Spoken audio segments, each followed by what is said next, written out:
Situl Natura 2000, ROSPA 0062, lacurile de acumulare de pe Argeș, reprezintă o arie naturală protejată, al cărei scop este conservarea unor specii avifaunistice și habitate importante sub aspect faunistic și forestier, ținând cont de modificările suferite, apariția de noi habitate și numărul mare de specii de păsări de pasaj pe care le adăpostește.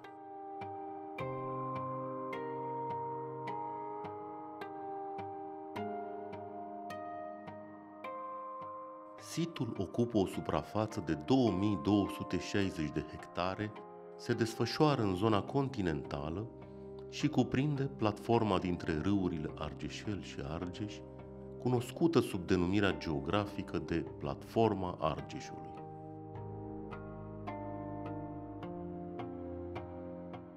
Situl este amplasat în partea de sud a județului Argeș, pe raza teritoriului administrativ al localităților Bascov, Băiculești, Bradu, Budeasa, Călinești, Căteasca, Curtea de Argeș, Merișani, Pitești, Topoloveni și Ștefănești. Situl se întinde din zona localității Vâlcele, de-a lungul râului Argeș, până la localitatea Recea Udeni-Zăvoi.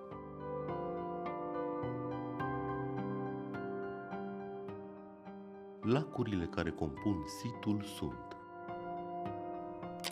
Zigoneni, Vâlcelele, Budeasa,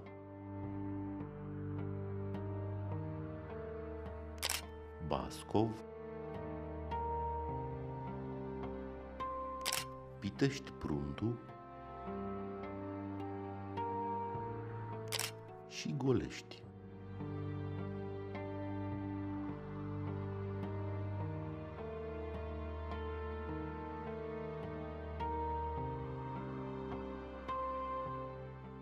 Lacurile se află la contactul dintre Câmpia Română, mai exact Câmpia Înaltă a Piteștilor, Platforma Cândești, Platforma Argeșului și Platforma Cotmeana, toate părți componente ale podișului getic.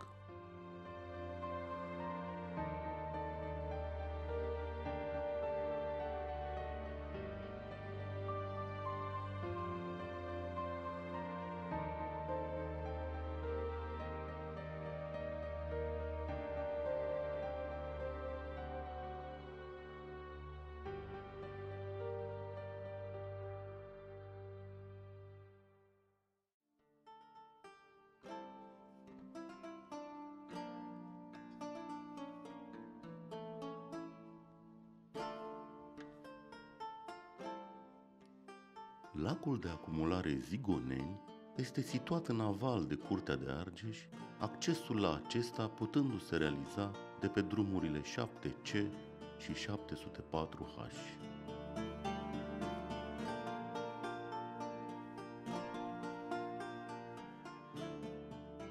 Lacul Zigoneni are o suprafață de 165 de hectare și un volum de 13,3 milioane metri cub de apă. Acumularea Zigoneni este un lac eutrof.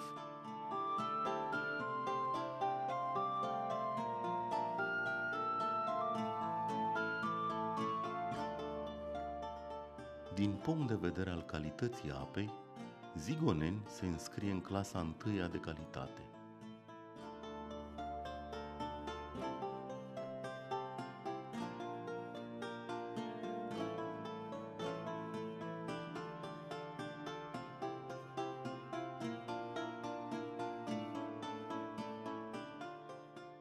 Dealurile din jur sunt acoperite cu păduri, livezi cu pomi fructiferi și culturi agricole.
În perimetrul lacului, vegetația este destul de sărăcăcioasă, fiind prezentă în măsură mai mare la coada lacului.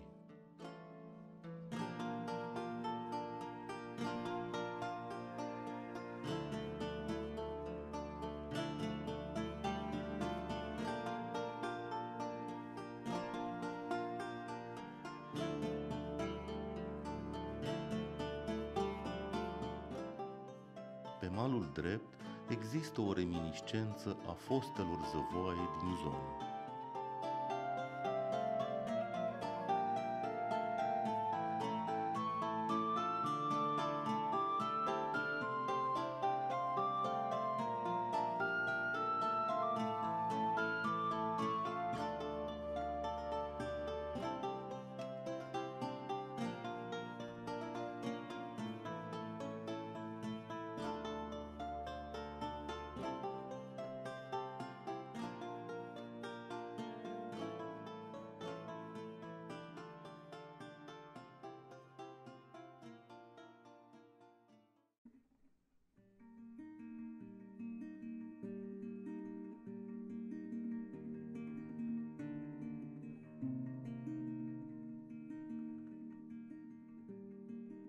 Barajul Vâlcele face parte din salba de lacuri și baraje realizate în bazinul superior al râului Argeș pentru valorificarea potențialului hidrologic și hidroenergetic al zonei situate în aval de barajul și acumularea Vidraru.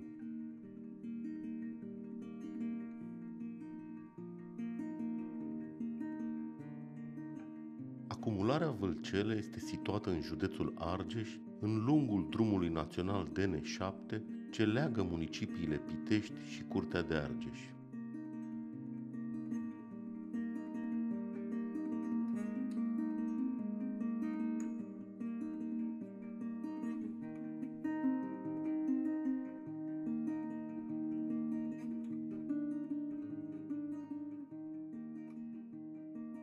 Lacul de acumulare se întinde în amonte de baraj, având o lungime de 4850 de metri, în lungul căii ferate Pitești-Curtea de Argeș.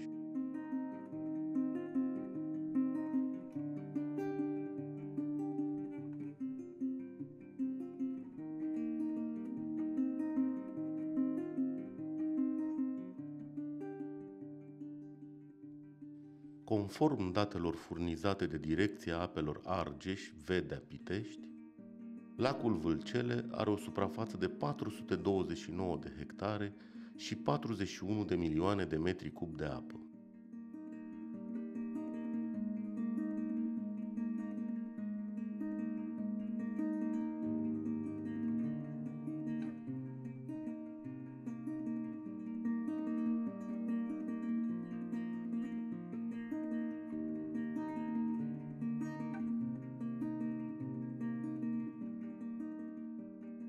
Dealurile și luncile din împrejurimi sunt acoperite cu păduri de foioase, livezi cu pomi fructiferi și culturi agricole.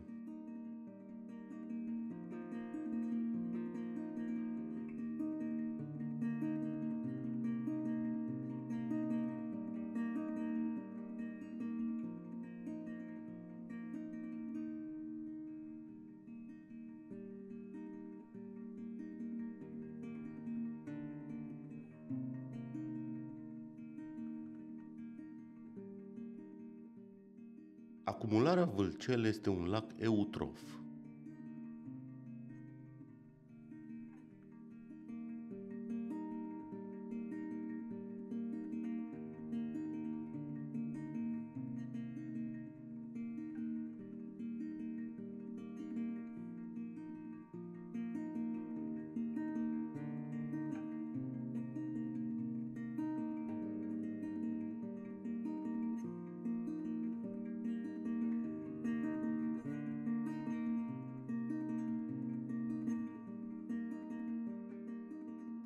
Din punct de vedere al calității apei, se înscrie în clasa a doua de calitate, conform Registrului Român al Marilor Baraje.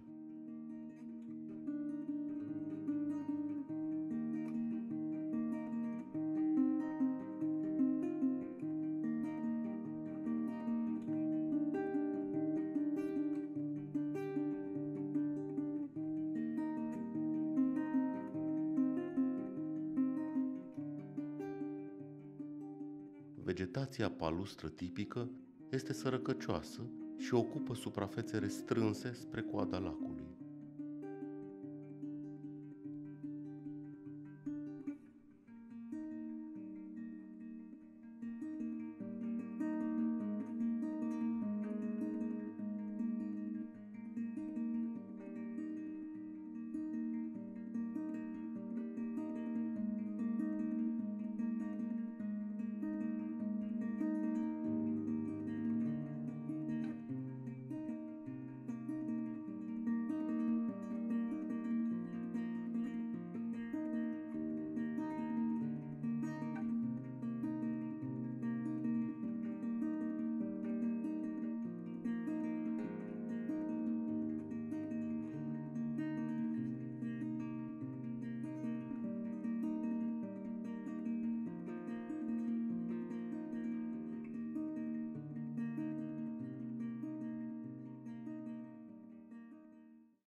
Lacul Budeasa este amplasat în bazinul mijlociu al râului Argeș. Se situează la circa 30-35 de kilometri nord de orașul Pitești.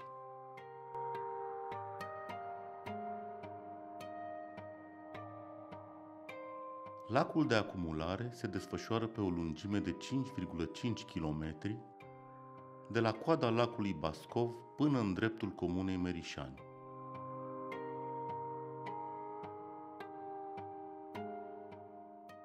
Lățimea maximă este de 0,8 km, adâncimea maximă de 15 metri, iar suprafața este de 413 hectare.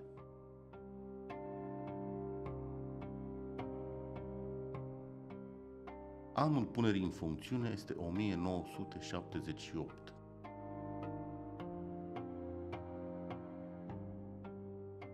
Lacul de acumulare Budeasa este mărginit la malul drept de un dig de protecție de 4625 de metri, iar la malul stâng de un dig de 934 de metri, care se închide în terasa ce constituie malul lacului pe o altă lungime de 2500 de metri.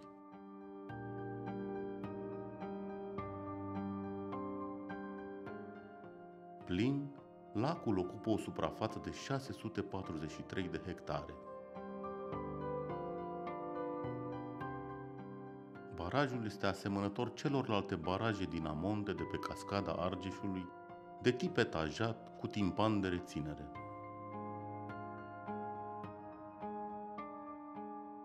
Din punct de vedere al calității apei, lacul Budeasa se înscrie în clasa a doua de calitate, caracterizat prin gradul de mineralizare a substanțelor organice foarte ridicat și nutrienți în cantitate mare.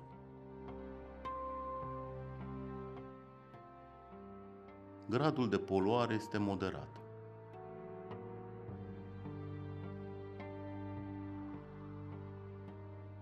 Transparența apei este în general mare și cantitatea de oxigen dizolvat foarte crescută.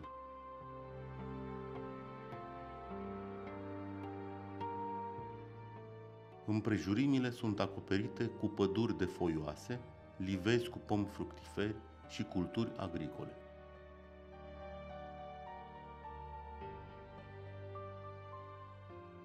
Vegetația palustră tipică este dezvoltată mai mult spre coada lacului.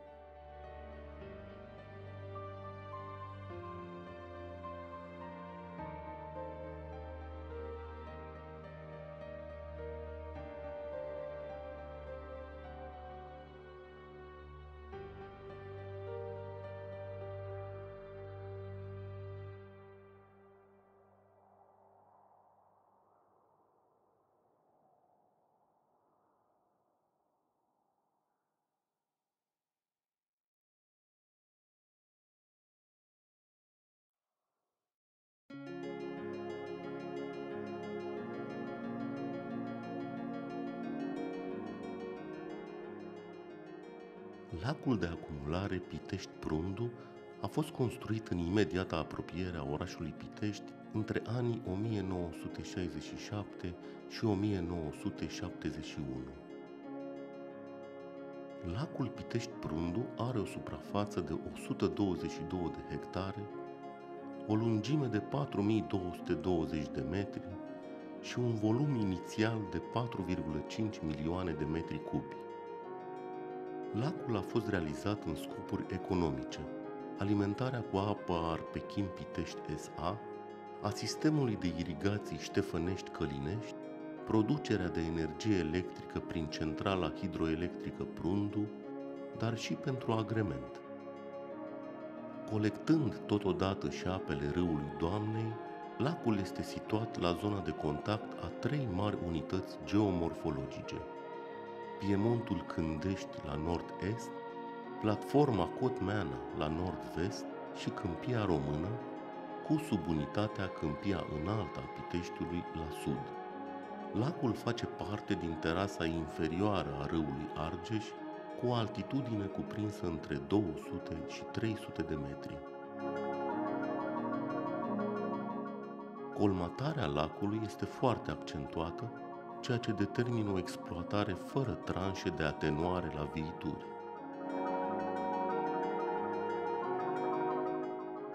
Procesul care a făcut ca de la un volum inițial de 4,48 milioane metri cubi să se ajungă azi la un volum maxim de 1,3 milioane de metri cubi, a permis în anumite zone ale sale dezvoltarea stufărișurilor și a păpurișurilor, precum și a altor plante specifice zonelor umede. Acestea oferă locuri propice pentru cuibărit și refugiu pentru păsările din mediul acvatic sau amfibiu. Barajul este de greutate și pământ și are o înălțime de 20 de metri.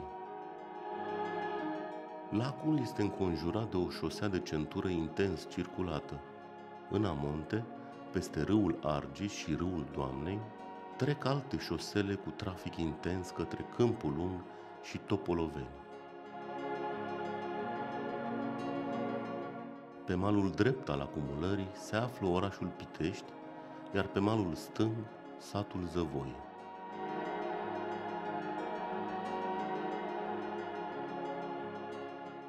Tot pe stânga se află clădirea Euromol Pitești și centura ocolitoare în regim de autostradă a orașului Pitești.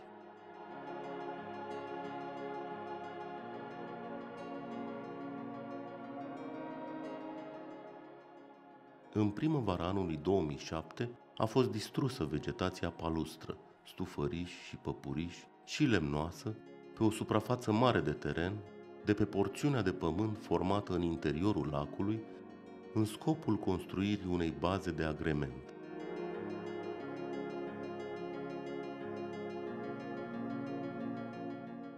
Amenajările au avut consecințe grave asupra ornitofaunei lacului Pitești. Distrugerea cuiburilor împreună cu ponta și puii păsărilor, dar și deranjarea păsărilor în timpul cuibăritului pe toată suprafața lacului.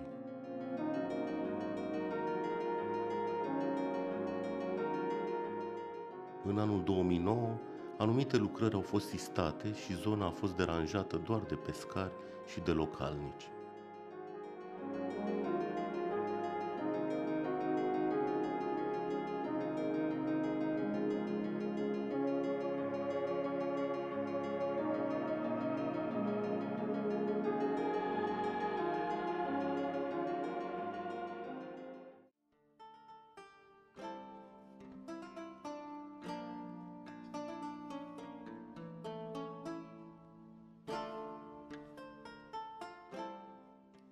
Lacul de acumulare Golești este situat în Câmpia Înaltă a Piteștiului, la sud-vest de Piemontul Cândești.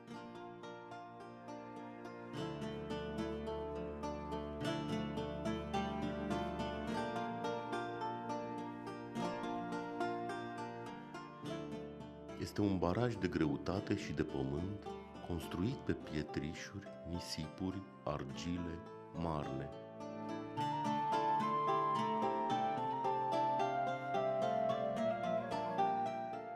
dimensiuni pot fi menționate: înălțimea de 32 de metri și lungimea coronamentului de 7866 de metri, cele 78,5 milioane de metri cub de apă, care acoperă o suprafață de 680 de hectare la încărcarea maximă a acumulării Golești.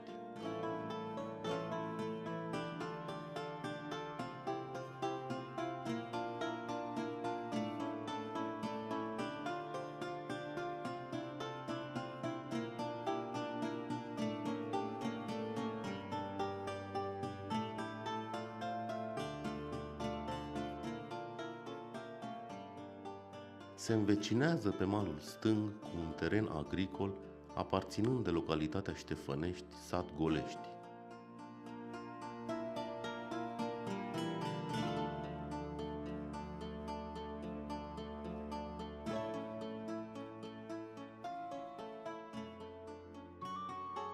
Malul drept este mărginit de centura ocolitoare a Piteștiului și de o zonă împădurită localizată în comuna Oarja.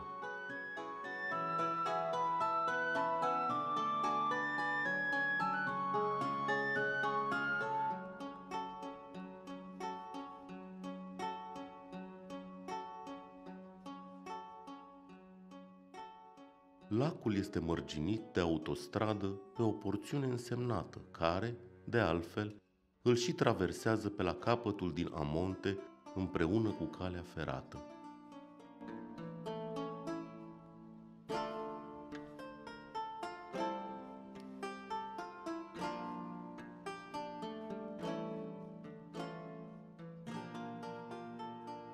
Barajul de greutate și pământ, înalt de 32 de metri, cu un coronament lung de 7866 de metri, a fost pus în funcțiune în anul 1983.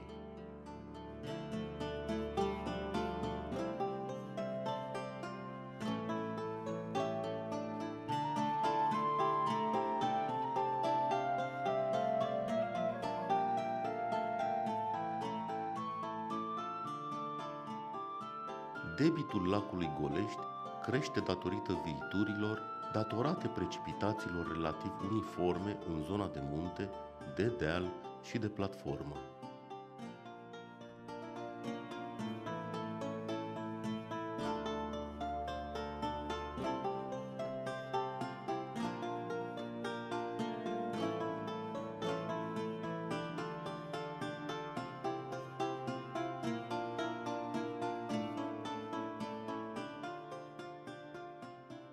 Din punct de vedere al calității apei, lacul Golești este de tip mezotrof, cu tendință evidentă de antropizare, datorită faptului că aici sunt deversate apele din stația de epurare biologică a municipiului Pitești.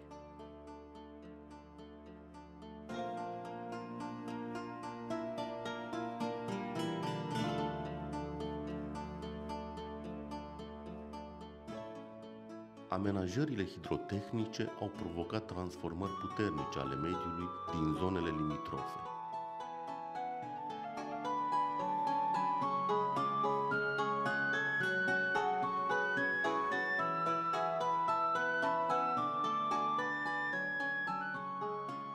Peisajul natural s-a antropizat. Luncile, înainte acoperite de păduri specifice, au fost acoperite de ape sau defrișate și cultivate cu legume, iar terasele plantate cu viță de vie și pomi fructiferi.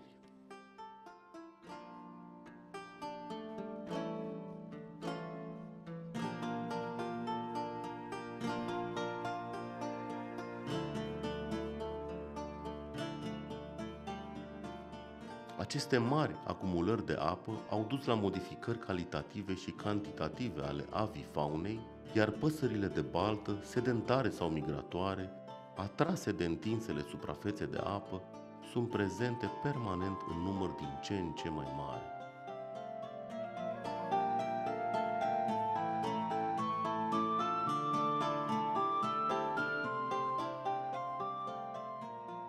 Colmatarea lentă a permis instalarea vegetației tipice de baltă, dar numai pe porțiuni restrânse, stuf, papură, arin, sălci, îndeoseb spre coada lacului.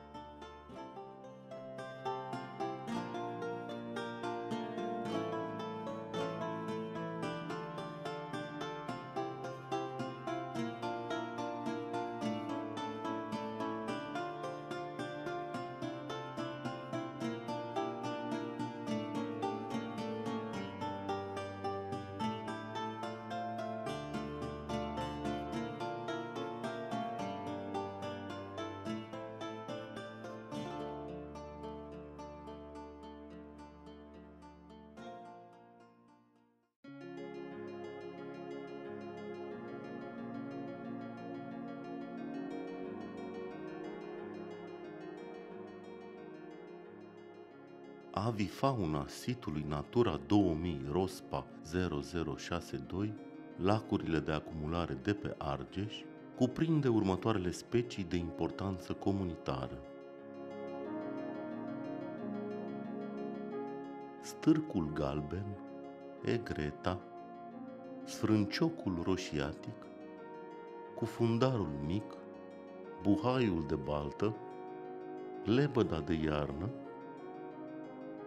Silvia porumbacă, vânturelul de seară, pescărușul albastru, cufundarul polar, sfrânciocul cu frunte neagră, chirighița neagră, egreta mică, eretele de stuf, chira de baltă, fluierarul de mlaștină, barza, stârcul pitic, ferestrașul mic, cormoranul mic, stârcul de noapte, eretele, rața roșie.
În privința speciilor prioritare, se aplică următoarele interdicții.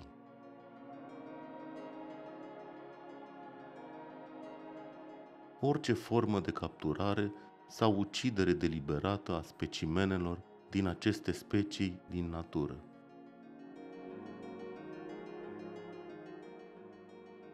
Perturbarea deliberată a speciilor respective, în special în timpul perioadei de reproducere, cuibărire, hibernare și migrare. Distrugerea deliberată sau culegerea ouălor din natură. Deteriorarea sau distrugerea ariilor de reproducere sau de odihnă.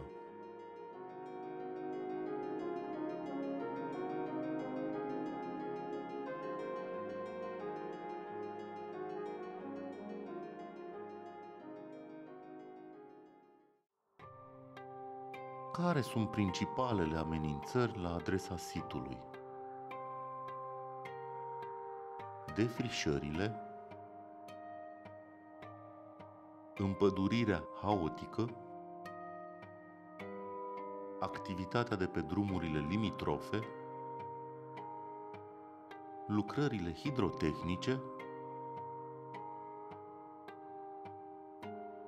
pășunatul animalelor domestice,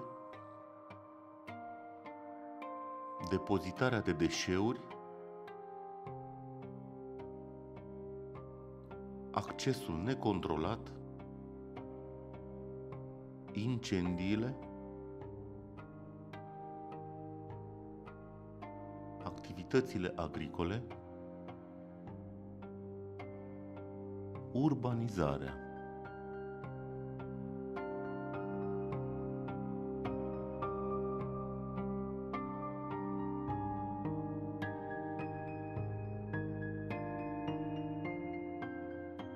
Ce putem face pentru a proteja biodiversitatea sitului?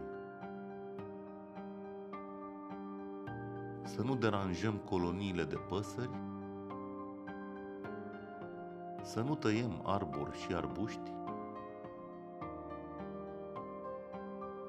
să nu curățăm resturile vegetale, să protejăm arborii și arbuștii, să nu amenajăm noi poteci de acces, să descurajăm construcțiile în zonă, să nu intervenim asupra regimului hidric, să nu depozităm niciun tip de deșeuri, să nu intrăm cu mașina în sit, să nu facem focul, să nu fumăm, să respectăm panourile de avertizare, să nu folosim substanțe fitosanitare în agricultura limitrofă, să nu construim la mai puțin de 50 de metri de apă, să pescuim legal și responsabil, să nu deranjăm flora și fauna când înotăm.